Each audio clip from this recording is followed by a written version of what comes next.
Hey guys, SpencerBot15 from MTG Delaware here. I just wanted to show you a game that I recently played in a league for Modern. I'm playing Green Black Rock against Jeskai Control, and this game really shows what kind of games of Magic I really love playing.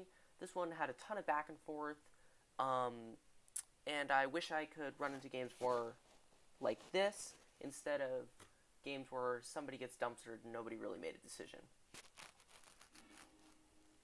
So I have to mold a 5 here, scry Liliana the last hope to the bottom. So in this opening hand I'm feeling pretty bad, but drawing the second land is pretty good. Take their Lightning Helix, leave them with a hand of Lightning Bolt and 4 lands. Play Scoos, hoping to elicit a Bolt from them, which would then allow me to play Tireless Tracker and possibly run away with the game with it. So this game has already gone from feeling like I could never win to being pretty even. They don't want me to play Tracker this turn, but it's possibly for the better. I did mess up by not exiling the Lightning Helix with the Scavenging Ooze, but now I play Verdant Catacombs. I waited with the to crack the fetch after I played Tireless Tracker in case they had removal, so that way I get the extra clue, because in a matchup like this, it's going to be really important. There's really no reason not to. So now I have a lot of lands. I don't have a threat until I draw this Liliana, which could run away with the game. I can't play it here because then if they play an untapped land, they get to kill my Liliana. I just crack the clue, play a Goyf. They spell snare it, which is unfortunate. But I feel like I'm in a pretty decent spot here. The Field of Ruin can protect the Liliana, the Treetop Village is pretty fast clock, Liliana can shred their hand, and if they play any walkers, I can Maelstrom Pulse them. So I play Liliana here, hoping they don't have a counter. They don't. Discard the Snow-Covered Forest, they get to leave up Field of Ruin for the Colonnade, which would cost their whole turn. They Celestial Purge my Liliana, which is absolutely brutal. So they activate Colonnade, and they mess up and don't attack. Well, that gives me the opportunity to crack the clue here, which I would have done at a later time, but now I get to get in there with the Treetop Village, play the Hissing Quagmire, hold up Field of Ruin for when they attack. And I feel like I'm in a pretty good spot here. I'm ahead in multiple ways. I have ways to deal with their walkers. I can strip counterspells. This can also be reach, kill snapcasters and the like. To Field of Ruin their Colonnade. I'm feeling like I'm pretty far ahead. I get to Collective Brutality to strip them of something like a negate and see a path, which means that I can minus the Liliana and play Goyf. And although it is going to die to this Colonnade, that costs them their entire turn, and then the Goyf plus the manlands is going to put them to a really low life total. Yep, so I just get to activate both manlands, get in there. And while they do kill one of them, they're now down to 5, which means the Goyf is lethal. I thought to try to clear a path, see if there's anything I need to deal with before I activate the Hissing Quagmire to avoid some bolts. They have one of the most brutal cards they could have here, because the Snapcaster can both block the Hissing Quagmire and kill my Goyf. I don't think any card in their deck would have done that. And Scavenging Ooze just eat some creatures here, and because I know they don't have a Snapcaster in hand, because they have no cards in hand, I get to just eat everything. And here's one of the most controversial, or interesting decisions of the game. If I had Maelstrom Pulse their Snapcaster, and then eaten it with Scoos, I could have attacked with the Scoos, forcing a trade with the Colonnade, and attacked with the Hissing Quagmire in later turns, which means I have an uncontested Hissing Quagmire. I feel like I'm in a better spot to win this game, though, if I Maelstrom Pulse nothing and just save it for walkers in the future. Because now, this can deal with any walkers, and without a walker, they're going to have a really hard time getting card advantage, because their deck usually only runs walkers as card advantage. Sure, they could have Snapcasters and Cryptics, but those aren't nearly as brutal against just when I'm ahead on board, because now they have to leave up Colonnade. I can still lose this game, but I'm feeling pretty good, especially because Snapcaster doesn't do anything, because Scavenging Ooze will just eat whatever they target. And they pass here, so I'm like, okay, they probably drew land and are just bluffing.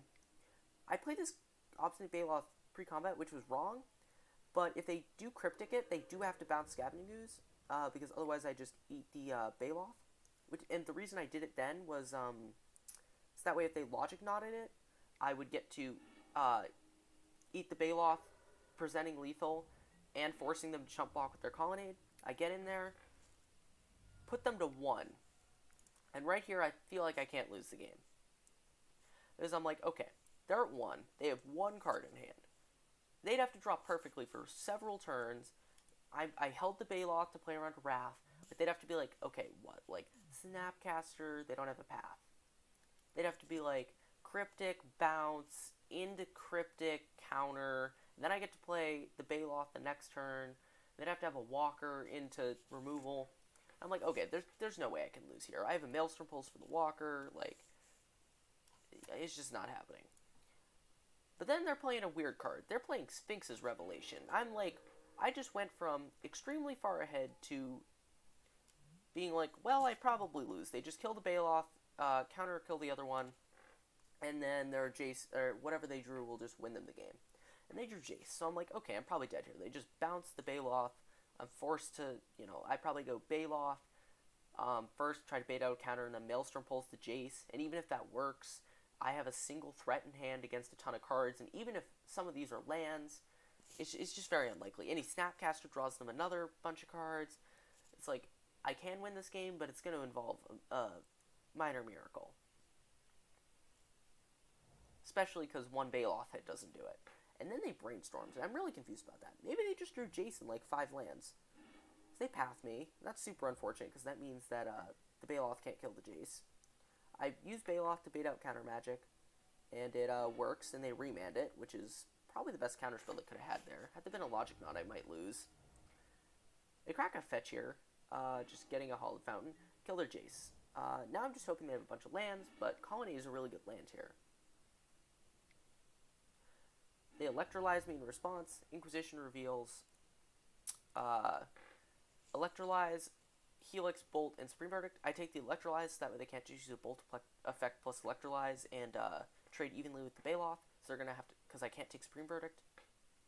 It's going to trade evenly, and then they get to start smashing in there with the Celestial Colonnade. So I feel like I'm probably going to lose this game.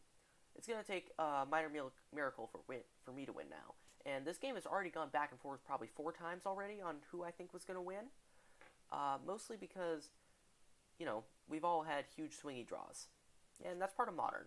If you're playing a format like Pauper, that won't happen as much. That's why I love that format so much. But this is a really good game where people are making a lot of meaningful decisions. Like, I've already made probably, 20 to 25 decisions I could have made differently.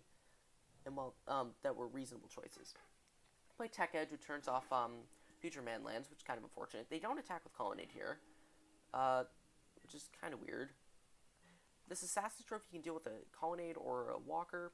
I decided to deal with the Colonnade because it's going to trade with one of my things later, so I just kill it now. Because if they have a Walker, I'm probably not beating it anyways, because then I have no way to deal with the Colonnade. I mess up here. I should not have played the Thoughtseize, because I could have waited and then stripped a counterspell later, before my next threat. And there was really no reason to play it then. I hold the Inquisition correctly, because I think of the line afterwards. Maybe that can strip a Bolt before I play a Tireless Tracker or something. I draw Scoos, so I'm like, okay, that's a threat. That'll get out of Bolt range. They Bolt me. So I'm like, sweet, they have no more stuff. And then they Cryptic. Had I held that Thoughtseize, the Scavenging Ooze gets to be in play. So I just hold the Scoos, and I'm holding the Verdant Catacombs for Tireless Tracker. I'm just like, I'll draw another threat. If I draw another threat, then I can deal with stuff. They cracked the Polluted Delta for some reason, which is really wrong, because there's no reason to do that. I draw Tracker, that's my threat, and I'd rather have that in play. They Cryptic, because otherwise it's lethal. Then I play Tireless Tracker. I'm like, oh no, I'm going to die. And then they play Snapcaster. I'm like, okay, I'm toast. They're just going to Cryptic, bounce their own Snapcaster, and then they get to go Snap Sphinx's Rev, and I lose. It's just like, I can't win if they do that. But they don't bounce their Snapcaster for some reason.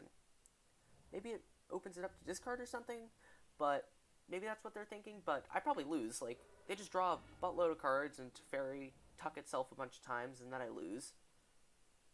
They play Jace Memory Adept, and I'm like, okay, that's weird that it's not Teferi, but I probably lose now. That's just gonna...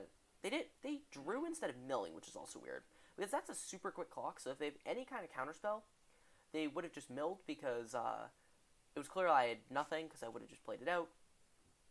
They have Snapcaster for a Trump Blocker for my creatures, and that's a really quick clock. So I'd have to have like a Maelstrom Pulse or an Assassin Trophy, which I guess is reasonable for my opponent. So maybe there is an argument.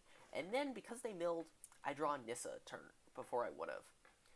And while milling is random, it does feel really nice that their decision did that. they've been a Teferi, I probably almost certainly lose this game. I'm like, okay, they don't have a blocker. I'm pretty sure they have nothing. Maybe they have a path or something for this land. And I just get to go, okay, I'll just smash, kill them. They're 4. Like, sweet. Maybe I win this game. Or maybe their hand's double bolt, and then they have to use both on the Nissa thing. Like, remand. Like, okay. Had that been a Logic Knot instead of remands, I probably would have lost this game a while ago, because my Baloth and my other thing would have toast. I'm like, okay, attack. They have Snapcaster, and I'm like, oh, well, I'm toast. And then they have Path. And now I'm really confused why they did that, looking at it after the fact. Because they could have just,